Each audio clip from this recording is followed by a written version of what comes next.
Reciban todos ustedes muchas bendiciones en el nombre de Cristo Jesús, el Señor de la vida y el resucitado. Bendito sea el nombre del Señor que nos permite seguir día a día bajo la gracia operante de Él sobre nuestras vidas. La lectura que tenemos en esta ocasión es según el Evangelio de Juan, capítulo 20, de los versos 24 al 29. San Juan, capítulo 20, versículos 24 al 29, donde dice: Pero Tomás, uno de los 12, llamado Dídimo, no estaba con ellos cuando Jesús vino. Le dijeron pues los otros discípulos: Al Señor hemos visto. Él les dijo: Si no viere en sus manos la señal de los clavos, y metiere mi dedo en el lugar de los clavos, y metiere mi mano en su costado, no creeré. 8 días después estaban otra vez sus discípulos dentro y con ellos Tomás.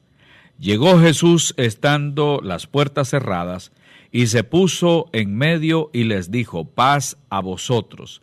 Luego dijo a Tomás: Pon aquí tu dedo y mira mis manos y acerca tu mano y métela en mi costado y no seas incrédulo, sino creyente. Entonces Tomás respondió y le dijo: Señor mío y Dios mío. Jesús le dijo: Porque me has visto, Tomás, creíste. Bienaventurados los que no vieron y creyeron. Gracias al Señor por esta palabra y bendito sea el nombre de Adonai. Mis amados y queridos amigos, mis amadas y queridas amigas, gracias al Señor por estar de regreso compartiendo su palabra y en este caso continuamos con el Evangelio según San Juan. Y el deseo grande de conocer más acerca de Tomás, a quien se le llamaba también Dídimo, que en hebreo y en arameo significa mellizo o el gemelo, uno de los 12 apóstoles que encontramos nosotros aquí en la Escritura. Tomás es un apodo cuyo equivalente griego Dídimo aparece solamente en el Evangelio según San Juan, en el capítulo 11 también y en el verso 16, donde dice: Entonces Jesús, apodado el gemelo, dijo a los otros discípulos: Vayamos también nosotros para morir con él. Hay que tener un poquito de cuidado sobre la lectura de Tomás y es por eso que en esta oportunidad quisiera que fuéramos tomando las enseñanzas que la Escritura misma nos va dando y también la historia y los acontecimientos que en ella se fueron dando. Tomás ha sido visto históricamente simplemente como la persona incrédula y ha sido el blanco de muchos ataques, ha sido el blanco de muchas situaciones críticas acerca de la incredulidad. Pero vamos a ver un poquito el contexto también, porque cuando hablamos de los hombres de la Biblia y hablamos especialmente de situaciones que se dan en las Escrituras, vamos a ver que en la misma Biblia dice que el simple lo cree todo, pero aquella persona que tiene inteligencia, aquella persona que hace uso de ella, pues dice el mismo proverbio que lo examina todo. Y es un tipo de persona que no simplemente va tras lo que cualquiera podría estar hablando, sino que es una persona que analiza, es una persona que estudia. Por eso no es simple. En este caso lo vamos a ver desde esa perspectiva, puesto que aún en la Biblia encontramos casos de personas que decidieron ir a conocer, ir a ver.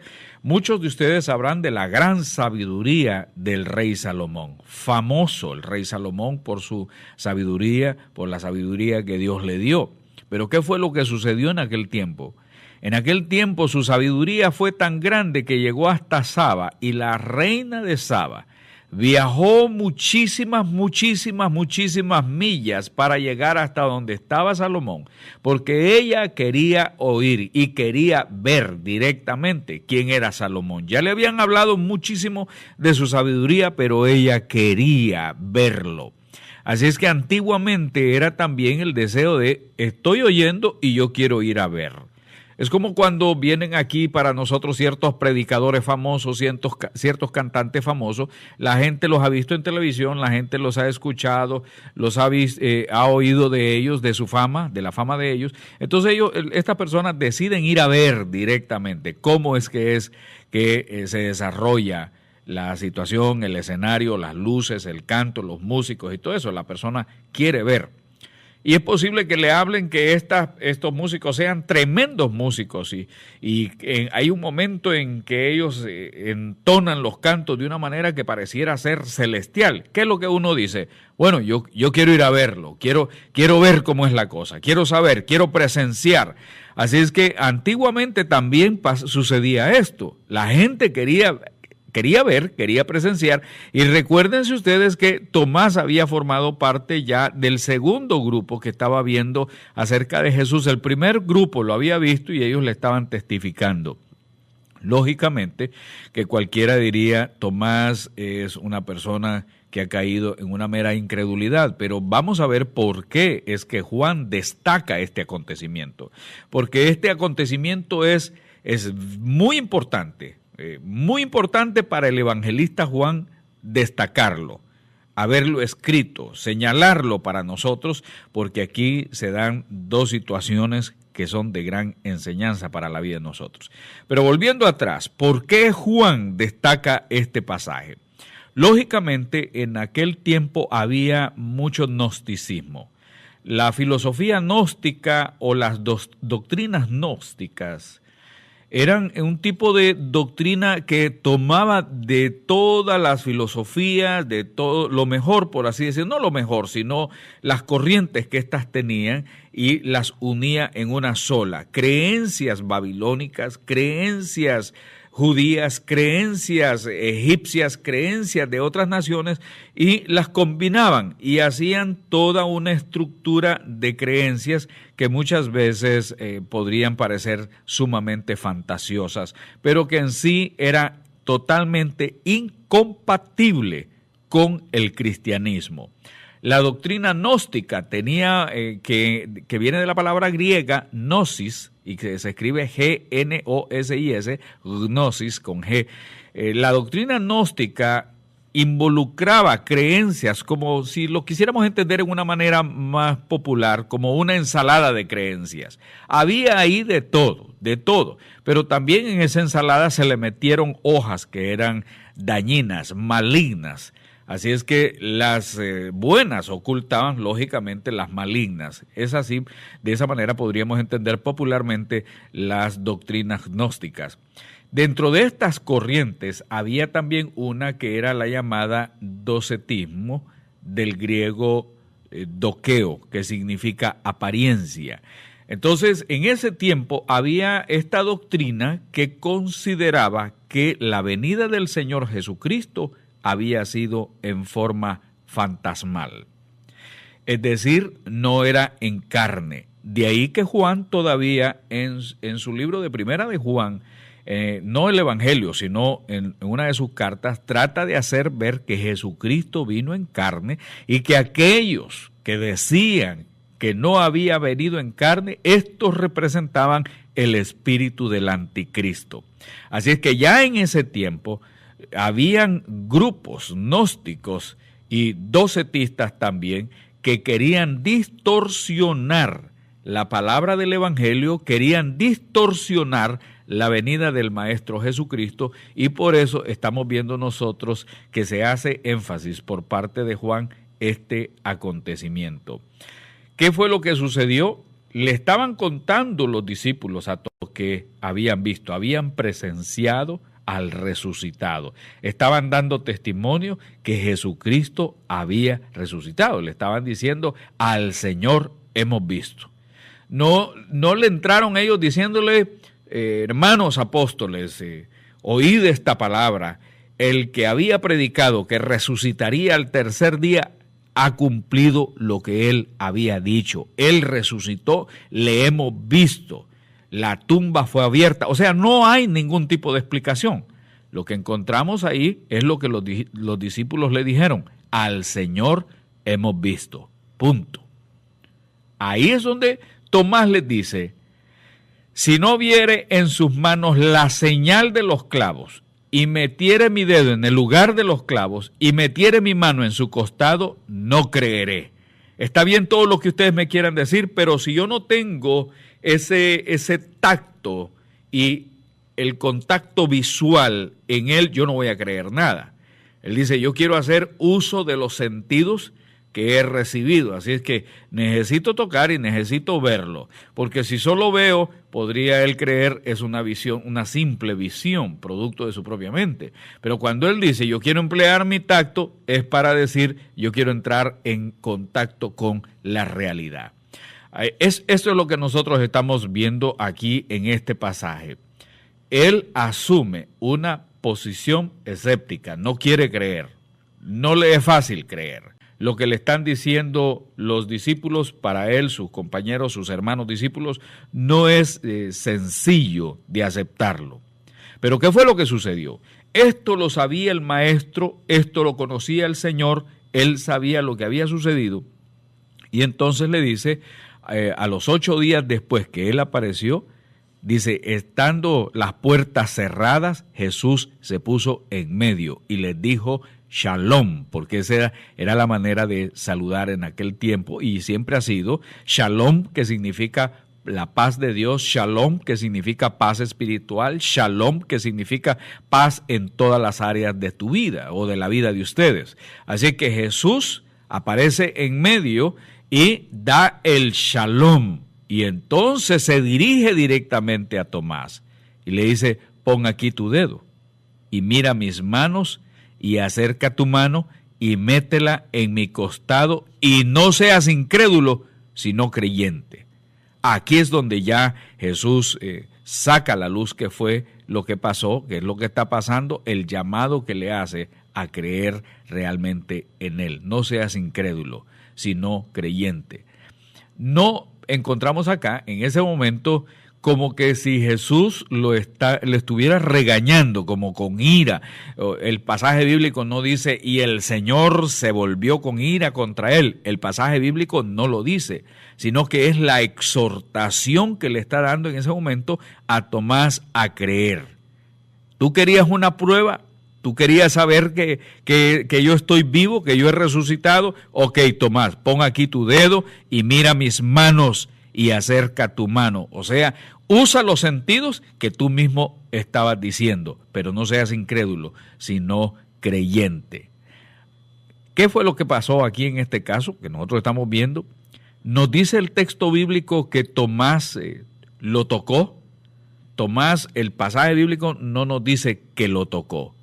Bastó con que él le hablara, porque Juan no nos dice.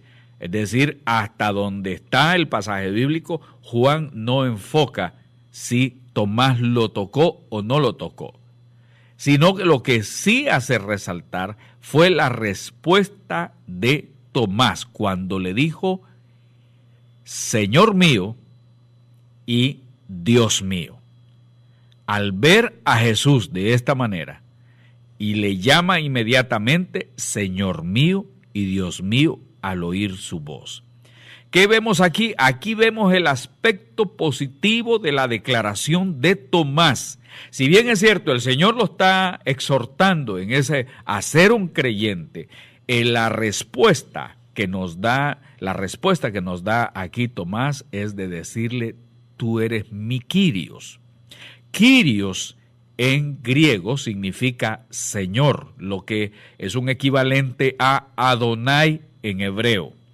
Y Adonai es la forma que encontramos para decir tú eres el Adón, el Señor, el todopoderoso regente, el todopoderoso gobernante, quien está para guiarnos, para sostenernos, para protegernos, a quien le debemos adoración. Tú eres el Kyrios.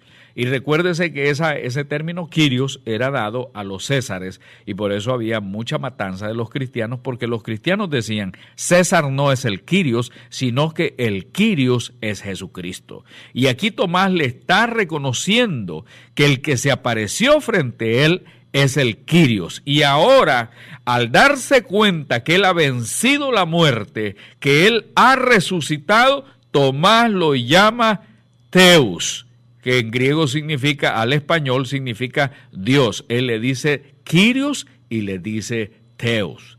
Así que estamos viendo nosotros aquí de estas dos declaraciones de parte de Tomás, de reconocerle como Señor y reconocerle como Dios. Algunos de los antiguos llamados padres de la iglesia dicen que Tomás dudó para que nosotros no dudásemos, puesto que gracias a la participación de él, a lo que él estaba diciendo en ese momento, nosotros también hemos aprendido a no dudar, sino a creer.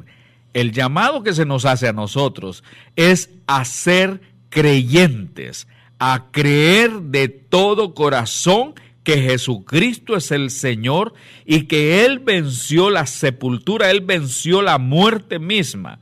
¿Dónde, oh muerte, tu aguijón? ¿O dónde, oh sepulcro, tu victoria? El Señor venció la muerte.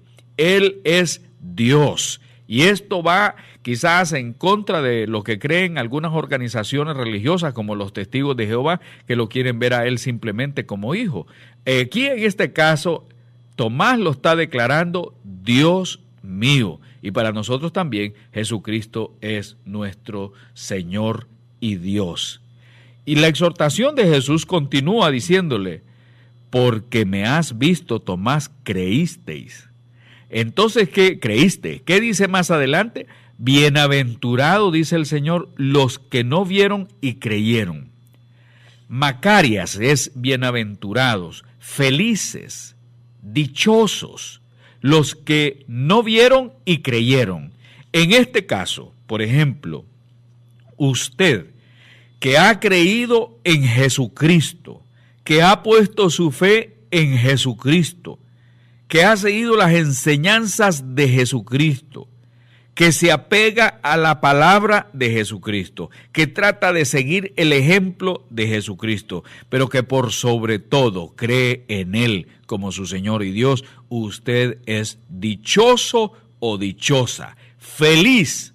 Usted se ha de sentir feliz y dichoso, gozoso, alegre, de saber que Jesucristo es el auténtico Hijo de Dios, que Él fue enviado a la tierra para que todo aquel que en Él creyera no se pierda, mas tenga vida eterna. Si usted cree con todo su corazón, usted entra en la bienaventuranza que Jesús dijo ahí en el Evangelio según San Juan, capítulo 20, versículo 29. Bienaventurados los que no vieron y creyeron, felices, dichosos, aquellos que pusieron en operación su fe.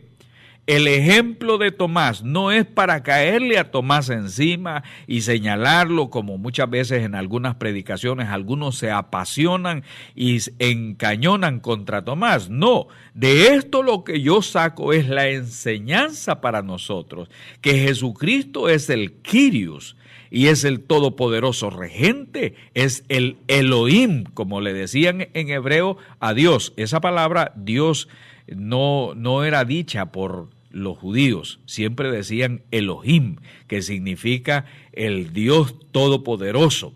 Entonces, para nosotros, Él es Adón y Elohim, Señor y Dios, por sobre todo, vencedor de la sepultura, vencedor de la muerte, vencedor del Hades, vencedor del Seol.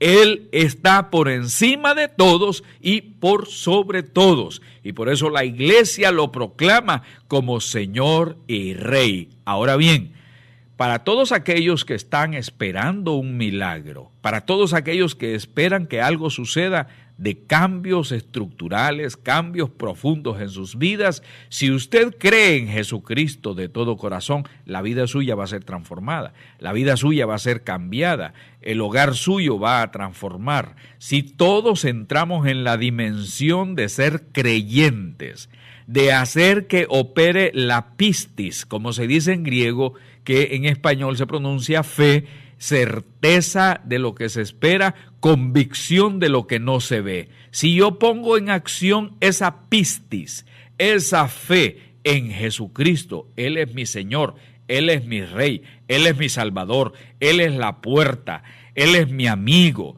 Él es mi pastor, Él es el pan de vida para mí, Él es el agua que salta para vida eterna para mí, Él es el verdadero camino, Él es la verdad, Él es la Zoé, que en griego significa para el español vida. Así que, mi amado hermano, cuando usted cree en todo eso, usted es bienaventurado. Hermana, usted es feliz, dichosa. ¿Por qué?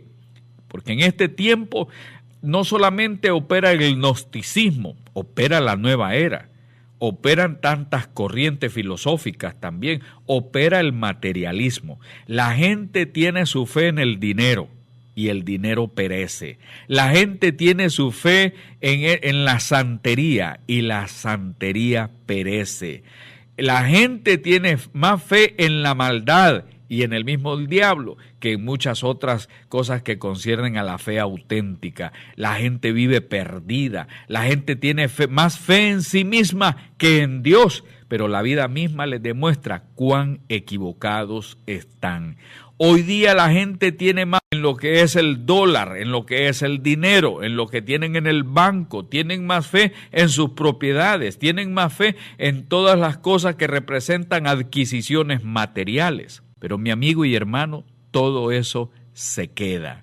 La auténtica fe es aquella que está puesto en lo eterno, en lo que permanece para siempre, en su palabra, en la palabra de Dios, en la palabra de Jesucristo, en Jesucristo mismo. Nosotros debemos de poner en práctica esa fe en Él y no dudar que Él es poderoso para guardarnos sin caída, que Él es poderoso para proveernos lo necesario, que Él es poderoso para sanar nuestras dolencias, que Él es poderoso para darnos la victoria, que Él es poderoso para superar nuestros complejos, que Él es poderoso para pisotear toda aquella serpiente que se levante contra nosotros.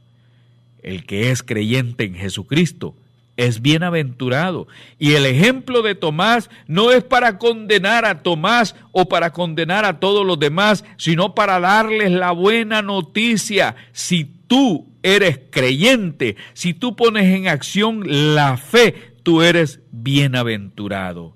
Certeza de lo que se espera. Tú tienes esa convicción, esa seguridad de lo que estás esperando. Estás convencido aunque no lo estás viendo. Tú dices, esta bendición me va a venir a mí.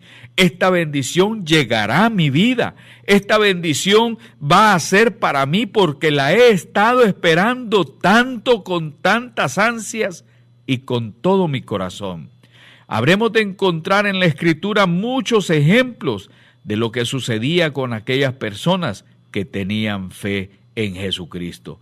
Hay tantas enseñanzas en la palabra de Dios como de aquella mujer que quería tocar al maestro y ella decía, si tan solo tocare el borde de su manto, seré sana.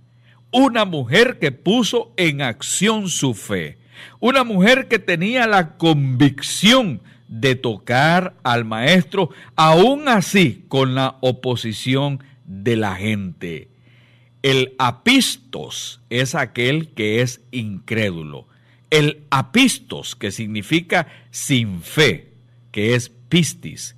El apisto, o sea, el incrédulo, siempre va a estar argumentando del por qué es que no cree.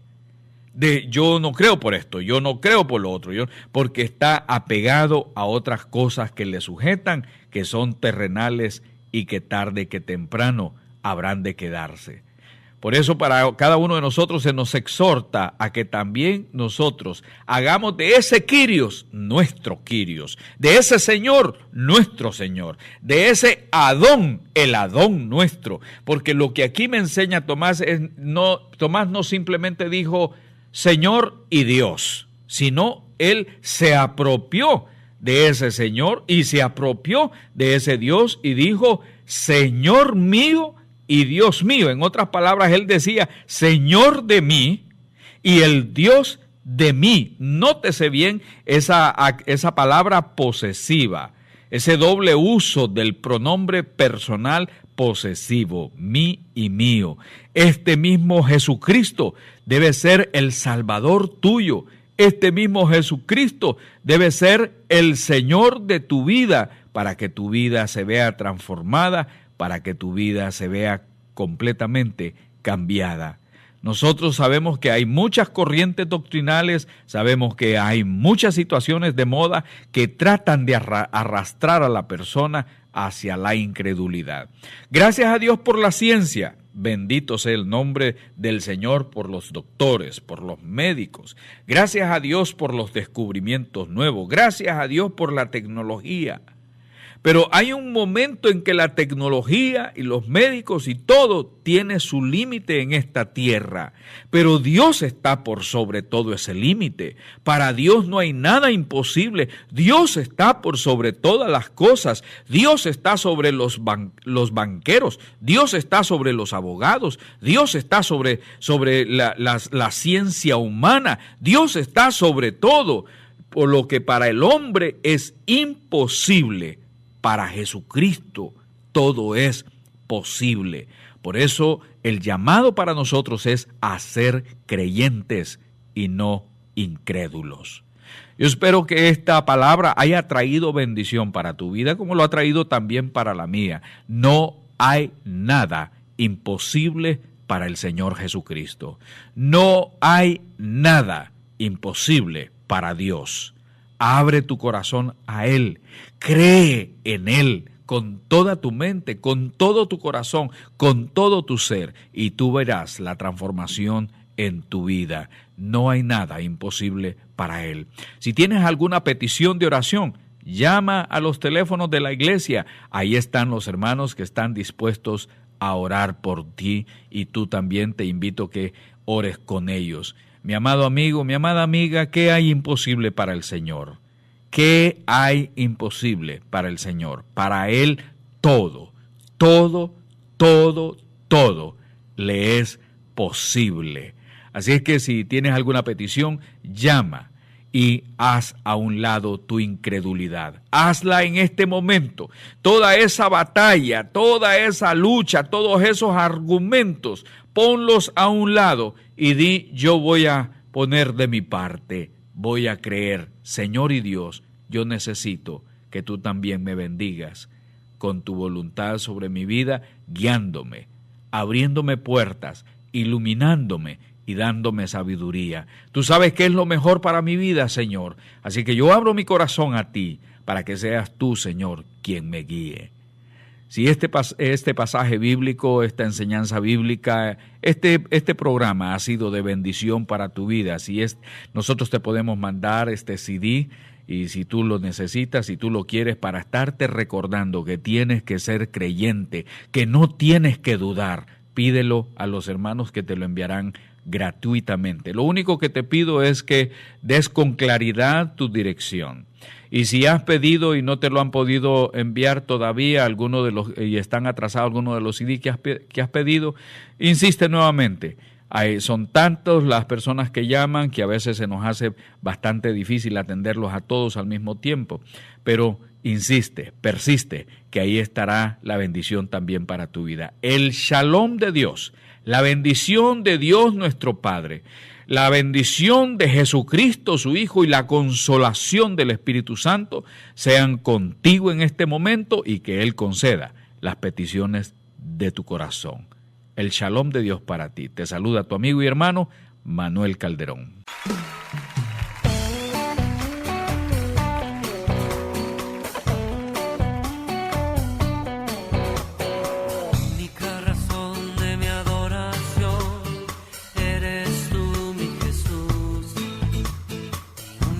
Motivo